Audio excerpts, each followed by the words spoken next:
আমরা যখন পাঁচগাঁওয়ের দিকে ঢুকেছিলাম তখন এই রাস্তাটা কিন্তু একদম ফ্রি ছিল, কিন্তু যখন আমরা বের হতে যাই তখনই হয় আমাদের সাথে যত ঝামেলা। এখান থেকে বের হওয়ার জন্য আমাদের প্রায় 1 ঘন্টার মতো সময় লেগে যায়। পাঁচগাঁও থেকে এখন আমরা যাচ্ছি দুর্গাপুর, যেখানে চীনামাটির পাহাড় আছে।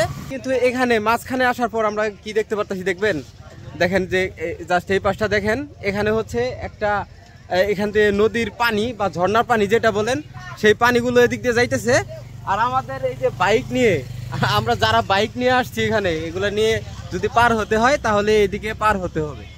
আর আমি একটা ফুটেজ আপনাদেরকে দেখাবো, সেটা হচ্ছে যে মাঝখানে দেখেন একটা বাইক, সেটা নিয়ে আটকে গেছে। ও বাইক নিয়ে পার হইতে গেছিল, আটকে গেছে। তো আমাদের এতগুলা বাইক নিয়ে আমরা কি করব সেটাই কিছু বুঝে আসতেছে না। যাই হোক, যে কোনো ভাবে পার হতে হবে। আপনারা দূরে যেই বাইকটি দেখতে পাচ্ছেন সেই বাইকটি কিন্তু এখান থেকে ঠেলে নেওয়া হচ্ছে, আর ঠেলে নিতে হবে কারণ হচ্ছে এখানে প্রচণ্ড বালি, আর বালি মাটির ভিতরে বাইক চালানো কিন্তু একবারেই ইম্পসিবল। আর তাছাড়া এখানে আছে পানি, পানি কিন্তু মোটামুটি ভালো গভীর। আর এই দৃশ্য দেখার পর আমাদের টিমের মেম্বাররা সব রাগান্বিত হয়ে যায়। ভাই, আপনাদের অনুভূতি কি এখানে আসার পর? অনুভূতি কি আমি বলি? আমার যে অনুভূতি, এই কই ব্রেক ব্রেক আমি কই, দয়া করে ভাই কেউ এনে আইসেন না ভাই।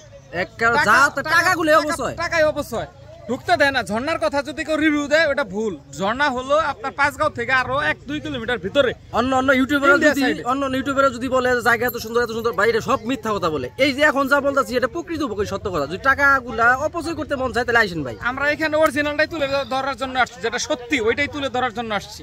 তবে সবচেয়ে বড় বিষয় হলো যাদের মনে করেন যে পর্যাপ্ত পরিমাণ সময় হাতে আছে, আর যাদের টাকার কোনো অভাব নাই, তারা এসে ঘুরে যান, ফাও, আমাদের কোনো কিছু করার না। আমাদের হাতে তো সময় নাই। না, আসলে এখানে আসার পর ওই দিকটা আমাদের অনেক, এখন আমি প্ল্যানিং করতেছি যে নদী দিয়ে কিভাবে মানে বাইকটা পার করা যায়, ঠিক আছে?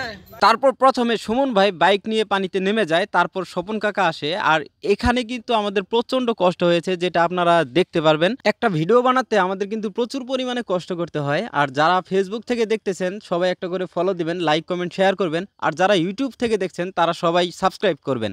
আসলে এখানে আমাদের সাথে কি ঘটেছিল আপনারা দেখেন, যে সুমন ভাই যখন বাইক নিয়ে যায় তার পিছে আসে হচ্ছে স্বপন কাকা। ওখানে সামনে রাস্তা দেখিয়ে দেওয়ার কথা ছিল জাহিদ কিন্তু রাস্তা দেখাচ্ছিল, কিন্তু বাইকের চাকার ঘর্ষণে নিচ থেকে বালিগুলা সরে যায়। দেখতে পাচ্ছেন আপনারা, সুমন ভাইয়ের গাড়ি কিন্তু অলরেডি আটকে গেছে। এখন আরেক ভাই আছে, 4 গাড়িও কিন্তু আটকে যাওয়ার অবস্থায়। এখানে কিন্তু আমাদের সমস্ত গাড়ি কিন্তু একে একে ফেসে যায়। এখান থেকে আমাদের উঠতে অনেক সময় লাগে। আর বাইকের আশেপাশে যত হেলমেট আছে, তারপরে যত যা আছে, এগুলাতে সবকিছুতে একদম বালিতে ভরে যায়। আপনারা দেখতে পাচ্ছেন যে সুমন ভাইয়ের গাড়ি কিন্তু অলরেডি ফেসে গেছে। এখন স্বপন কাকার গাড়িটিও ফেসে যাচ্ছে। আসলে এখানে যারা সাদা পাথর বা চীনামাটির পাথর দেখতে আসে তাদের সবাই কিন্তু এইভাবেই পার হয়। আর এখানে অনেক ইউটিউবার আছে যারা রিভিউ দিচ্ছে যে এটা খুব ভালো জায়গা, হ্যান ত্যান এটা সেটা, কিন্তু আসলে ভাই এখানে যাওয়ার জন্য যে পরিমাণে কষ্ট হয়, তাতে করে সাদা পাহাড় দেখার কোনো ইচ্ছাই আমাদের ছিল না। কিন্তু আমি আপনাদেরকে কথা দিয়েছিলাম যে আমি আপনাদেরকে দেখাবো, তাই আমরা সেখানে অনেকটা রিস্ক নিয়েই আমরা এখান থেকে পার হই। আপনারা দেখতে পাচ্ছেন স্বপন কাকার গাড়ি কিন্তু এখানে ফেসে গেছে, এখানে বালির ভিতরে আটকে গেছে। এখন এটাতে আমরা সবাই হেল্প করি, ধাক্কা দেই, কিন্তু তারপরেও কিন্তু গাড়িটি এখান থেকে সরতেছিল না। আপনারা দেখেন চাকাটা কিভাবে ঘুরতেছে। এখানে আসলে চাকা এইভাবে ঘোরাটাই স্বাভাবিক, কারণ নিচে হচ্ছে বালিমাটি, যত চাকা ঘোরে ততই কিন্তু বাইক নিচের দিকে ঢুকতে থাকে। আর এভাবেই কিন্তু আমাদের এটা পার হতে হয়। আর এখানে আমাদের প্রায় মোটামুটি ভালো একটা সময় লেগে যায়। আর আমাদের গায়ের অবস্থা তো খুবই খারাপ হয়ে যায়, সারা গায়ে আমাদের বালি লেগেছিল। আর দেখতে পাচ্ছেন এই যে স্বপন কাকার যে গাড়ি, সেটা কিন্তু আমরা সবাই দেখতে পাচ্ছেন গাড়ি কিন্তু একদম প্রায় অর্ধেক ডুবে গেছে। আর আমরা সবাই হেল্প করতেছি উঠানোর জন্য। তো ফাইনালি গাড়িটি আমরা উঠাই, কিন্তু সামনে আসলে এত সহজ না যাওয়াটা। তারপরে আমরা আবার ধরার পর আবার ঠেলে ঠুলে তারপর বাইক পার করার চেষ্টা করতেছিলাম। আসলে এখানে যারাই আসবেন এই সমস্ত কথা চিন্তা করে আসবেন যে আপনাদের এই সমস্ত জায়গা পার হতে হবে যদি আপনারা চীনামাটির পাহাড় দেখতে চান। আর নেত্রকোনার চীনামাটির পাহাড়, আবার কেউ অন্য কোনো চীনামাটির পাহাড় ভাইবেন না। আর আমি যতটুকু জানি যে চীনামাটির পাহাড় একটাই আছে, আর সেটা হচ্ছে নেত্রকোনার যেই চীনামাটির পাহাড়, সেটা দেখার জন্য আমরা অনেক কষ্ট করে কিন্তু বের হয়ে গেছি। আমরা আসলে ইউটিউবে অনেক ভিডিও দেখেছি যেখানে অনেকেই বলে যে দুর্গাপুরের চীনামাটির পাহাড় নাকি অনেক সুন্দর, আর যেখানে চীনামাটি আছে আসলে আমাদেরও খুব দেখার ইচ্ছা। আমরা এর আগে কখনো চীনামাটি দেখি নাই, তাই আমরা সেদিকে যাচ্ছি। দুর্গাপুর যাওয়ার পথে মাঝখানে আরো একটা বড় একটা নদী পড়ে, আর যেটা পার হতে গেলে আমাদের ট্রলারে বাইকগুলো পার করতে হবে।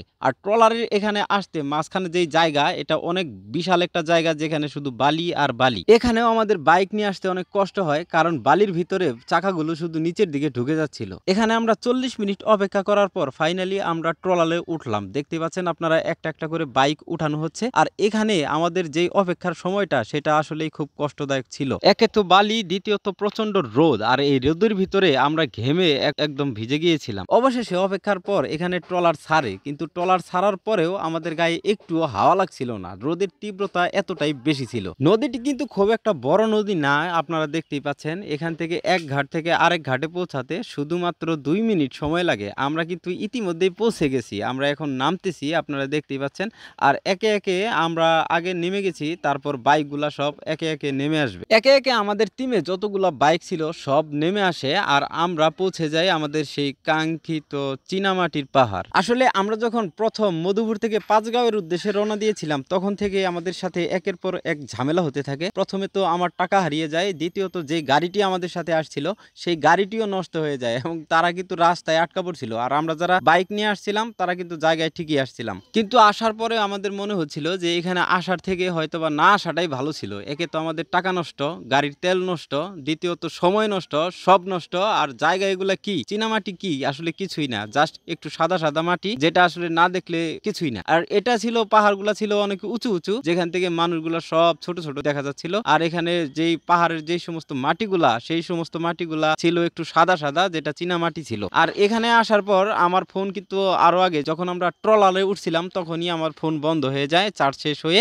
আর এই ফুটেজগুলো আমি অন্য একটা ফোন দিয়ে ক্যাপচার করেছি। আসলে আমরা এখানে আসার পর ভালো তেমন কিছুই দেখতে পাই নাই, আমরা শুধুমাত্র দেখতে পেয়েছিলাম পাঁচগাঁওয়ের যে পাহাড়টা, যেটা আমরা দেখেছিলাম দূর থেকে।